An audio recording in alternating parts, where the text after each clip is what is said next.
एक परमेश्वर के जन ने कहा, more prayer more power, less prayer less power, no prayer no power. क्यों? कभी आपने सोचा है कितने सालों से हम में से कुछ लोग एक हारा हुआ जीवन जी रहे हैं? हर 3-4 दिन में टेम्पर खो देते, बच्चों को चिल्ला देते, घर पे चिल्ला देते, कंप्लेंट्स लेके घूमते। कभी आपने सोचा हम में से कुछ लोग का लाइव कंप्लेंट बॉक्स क्यों है?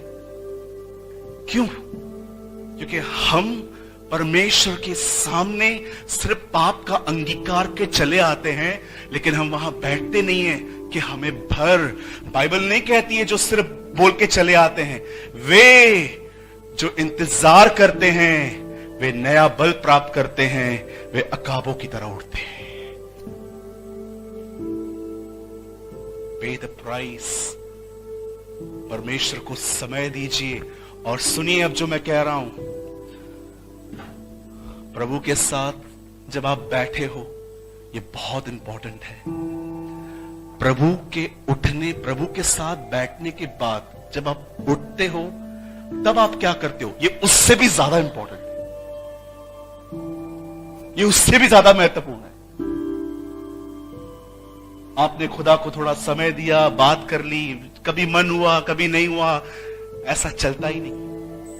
ये मूड जो है ना आपका, ये मूड, इस मूड को थोड़ा कंट्रोल में रखो। आज मेरा मन नहीं था, आज मेरा मन नहीं था। आपको बोला किसने मन के अनुसार चलने? द बाइबल से लिव इन द स्पिरिट, आत्मा में चलो। अदरवाइज मैं आपको बोलना चाहता हूं, आपके लाइफ में है ना, ये अनुभव आपको मिलते रहेंगे।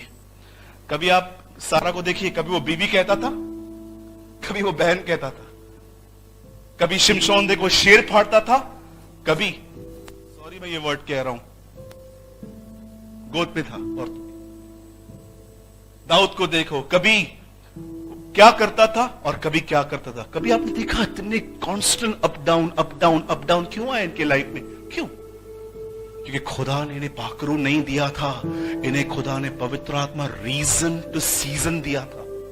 किसी कारण से कुछ समय तक ये इनको दिया गया था। पर आप में से कितने लोगों ने मुझे बताइए, उद्धार पाने के बाद पौलुस को देखा पाप में गिरते हुए, पतरस को देखा, क्यों ये नहीं गिरे? अंदर मिला, खुदा ने इन्हें अंदर दिया, इसीलिए उन्होंने, इवन आपको पता है न्यू टेस्टामेंट का स्टैंडर्ड क्या है? कितने लोगों ने यह वचन पढ़ा है? यीशु ने एक स्त्री को जो व्यभिचार में पकड़ी गई थी, उसे माफ करके क्या कहा? जी अंकल जी, फिर पाप मत करना। पॉसिबल है? पॉसिबल है? क्यों यीशु ने कहा फिर पाप मत करना? मैं बोल रहा था, प्रभु ये मजाक है क्या? फिर पाप मत करना कैसे होगा? अरे मैं खुद रहने आ रहा हूं अंदर, कैसे नहीं होगा? ये हो सकता है।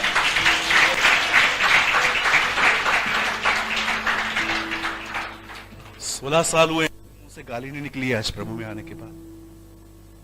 सिर्फ थिएटर में एक ही बार गया था, क्रैम्स्टन मूवी देखने, भाइयों के साथ गया था, वो भी अकेला नहीं गया था। हमारे उल्लासनगर जहां मैं रहता हूं ना, वहां पर बहुत सारे लोग मूवीज देखते हैं। फिर डर भी रहता है पास्टर न मिल जाए, तो फिर क्या करते, डोंबिवली जाके देख लेते।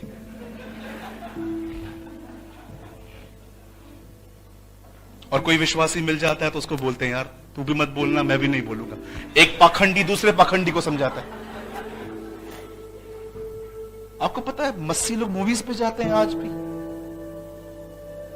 एक भाई मुझे मिला, वो मुझे कबीर सिंह की स्टोरी बता रहा था। अरे क्या पिक्चर है। मैंने बोला जा बेवड़ा बन, तू भी जा, पी जाके तू भी। क्या टीच किया इन्होंने तुझे? क्या टीच किया? यही ब्रेकअप हो जाए तो ये सब कर। आज भी मैं आप में से बहुतों को पूछूंगा ना, हेरा फेरी पिक्चर में कौन कौन थे, आप में से सब उसका कैरेक्टर बताएंगे। लेकिन मैं यहीं पर कहूं, मत्ती 7-8 में क्या लिखा है? तू याद करना, तू पास्टर है। वाह भाई वाह।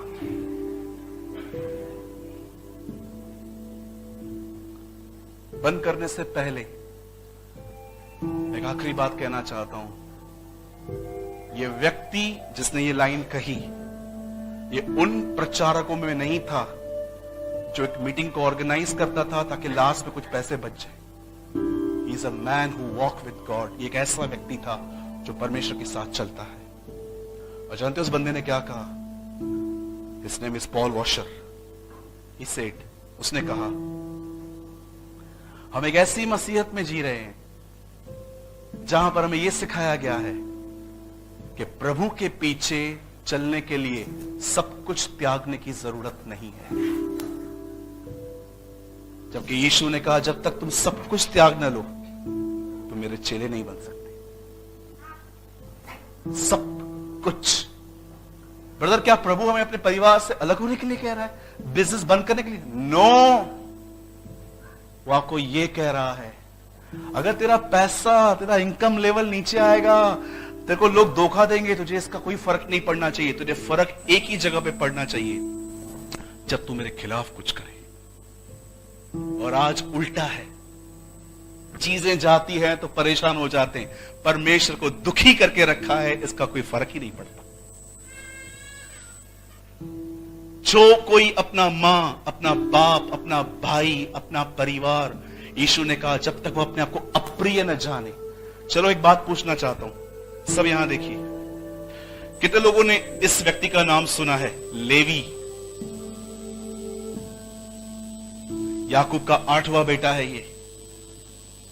आप जानते हो ये इतना मजेदार है कि आप हैरान हो जाओगे। बाइबल में इनकी एक अलग से किताब है, लेवी व्यवस्था, लेवियों की व्यवस्था। आप जानते हो ये लोग क्या करते थे? ये सदैव परमेश्वर के तंबू को उठाते थे।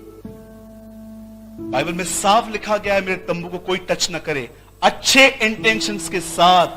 जब उजा ने भी परमेश्वर के फर्नीचर को टच किया, वो मर गया था। परमेश्वर ने कदापि यह बर्दाश्त नहीं किया कि मेरा फर्नीचर लेवियों के कोई उठाएगा। पर कभी आपको यह बात पता चली लेवियों को सेवकाई क्यों मिली? क्या टॉस हुआ था और लेवी टॉस जीते थे? क्या परमेश्वर ने अपनी तानाशाही की थी कि नहीं, मैं लेवियों को ही दूंगा? आपको पता है उन्होंने क्या किया था?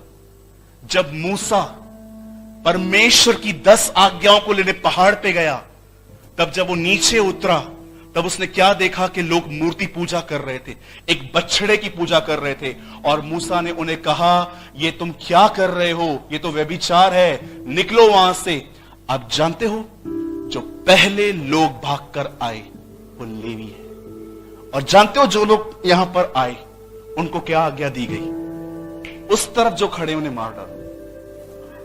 किसी की मां खड़ी थी, किसी की बीवी खड़ी थी, किसी की बहन खड़ी थी वहां, और वो लोग गए, उन्होंने किया। परमेश्वर ने कहा ये वो लोग हैं, इन्हें सेवकाई मिलनी चाहिए। अब नए नियम में परमेश्वर ये तो नहीं चाहता हमसे, और ना ही परमेश्वर पुराने नियम में ये सारी बातें चाहता था। अब जानते हो परमेश्वर क्या चाहता है? आप अपने जीवन में सबसे उत्तम परमेश्वर को दो, तब ही तुम मेरे चेले बन सकते हो। और ये कोई नहीं कर सकता, ये सिर्फ पवित्र आत्मा कर सकता है। मैंने इस टाइम पे होमवर्क दिया था last week. I don't know कितने लोगों ने किया। याकूब 3 अध्याय। क्या आपने 3 अध्याय में क्वेश्चन पढ़ा? कौन जुबान को वश में कर सकता है? मनुष्यों में से तो कोई नहीं। बाइबल बताती है कोई अपनी टंग को कंट्रोल में नहीं कर सकता, सिर्फ एक ही है जो कर सकता है, पवित्र आत्मा। उससे सहभागिता रखो, उससे भर के जीवन जियो। अदरवाइज मैं आपको सच कहता हूं, आपके जीवन में up down, down up, up down, down up, सब चलता रहेगा। आप बाइबल छुपा के चर्च में आओगे। मैं कई साल बाइबल को छुपाता था। एक बार मेरे मामा जी आ रहे थे सामने से, मैं चर्च जा रहा था, मैं नया नया था, तो मुझे बहुत लोगों ने कहा, अरे क्रिश्चियन हो गया रे, धर्म बदल दिया है, पैसे मिले हैं इसको। तो मैं सवाल था मेरे अंदर, मैंने बोला ये बोलते पैसा मिला, उधर तो थैली घूमती है, डालना पड़ता है।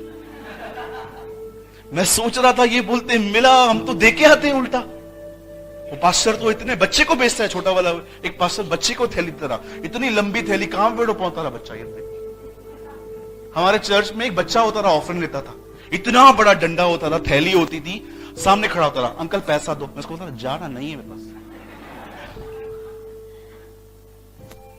मेरे मामा जी सामने से आ रहे थे, उन्होंने बोला अरे, अब उनको क्या पता, वो नए बेचारे, उनको क्या पता हमें धर्म नहीं, हमें खुदा मिला था।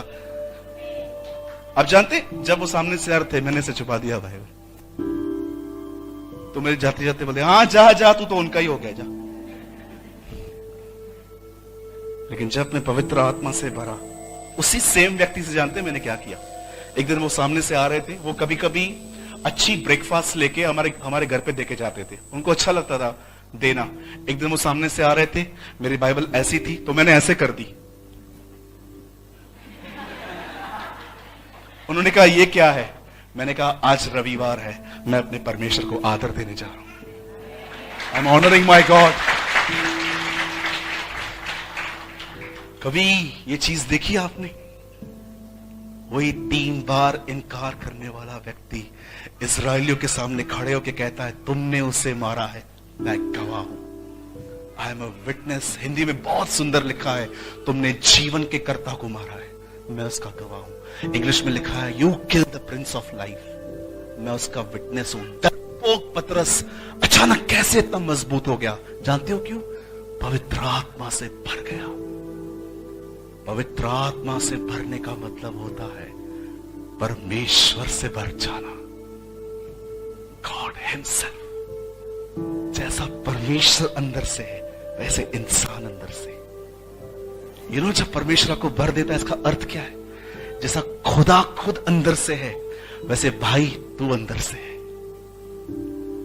खुदा हारा हुआ नहीं है, खुदा डिस्करेज नहीं है, खुदा कंफ्यूज नहीं है, खुदा ग्लूमी नहीं है। Same you. इसलिए यीशु ने कहा जैसे पिता ने अपना जीवन मुझ में दिया है, वैसे ही वो जीवन मैं तुम्हें देता हूं।